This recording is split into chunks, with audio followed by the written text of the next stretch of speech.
खैर मकदम है आपका न्यूज़ 18 उर्दू पर। विराट कोहली को लेकर एक हैरान करने वाली खबर सामने आ रही है।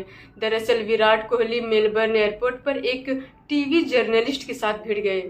विराट कोहली ने कहा था कि उनकी कोई तस्वीर या वीडियो ना ली जाए। उनके मना करने के बावजूद वीडियो बनाने पर विराट कोहली खफा हो गए।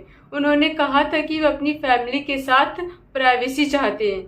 आप मेरी मर्जी के बिना फिल्मिंग नहीं कर सकते। आपको बताते चले कि विराट कोहली अपनी फैमिली को लेकर काफी सेंसिटिव रहते हैं।